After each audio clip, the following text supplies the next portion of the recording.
Hey friends, it's Dana here. Today I'm reading you a book about being stuck, and in particular, this little boy gets in a situation where his item gets stuck and he tries to get it unstuck, and it's quite entertaining. So here we go, let's read it. It's Stuck by Oliver Jeffers.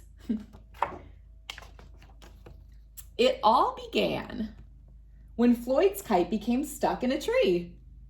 He tried pulling and swinging it, but it wouldn't come unstuck.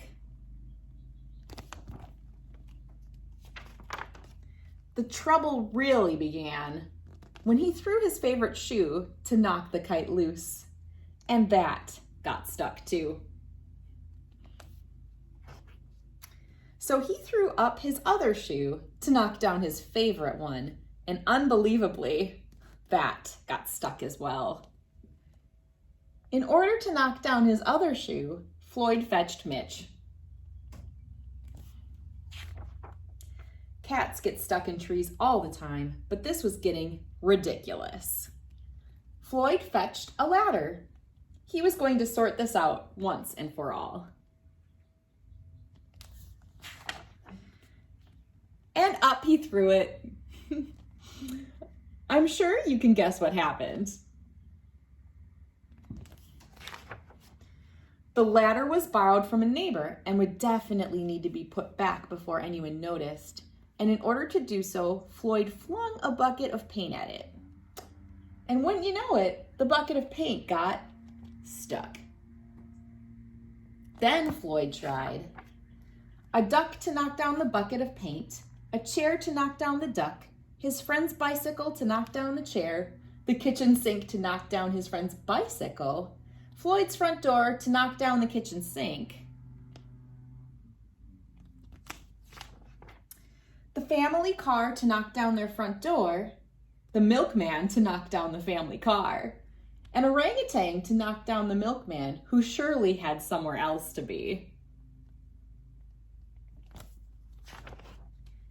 A small boat to knock down the orangutan, a big boat to knock down the small boat, a rhinoceros to knock down the big boat, a long-distance truck to knock down the rhinoceros, the house across the street to knock down the long-distance truck,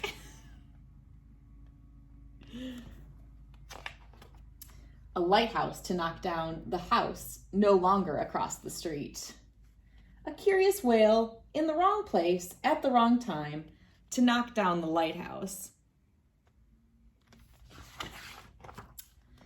And they all got stuck.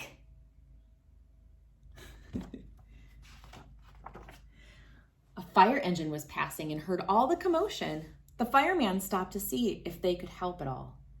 And up they went, first the engine, followed by the firemen, one by one. And there they stayed, stuck between the orangutan and one of the boats. Firemen would definitely be noticed missing, and Floyd knew he'd be in big trouble. Then he had an idea.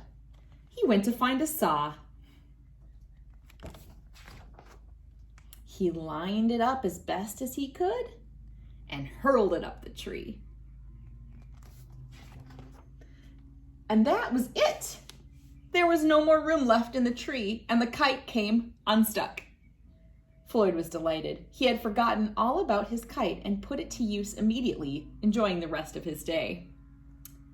That night, Floyd fell asleep exhausted, though before he did, he could have sworn there was something he was forgetting. Hang on a minute, lads. I've got a great idea. Well, I'm sure glad that he got his kite back, but I feel a little bad for that orangutan. All right, friends, I hope you had fun reading with me. Thanks so much. Bye.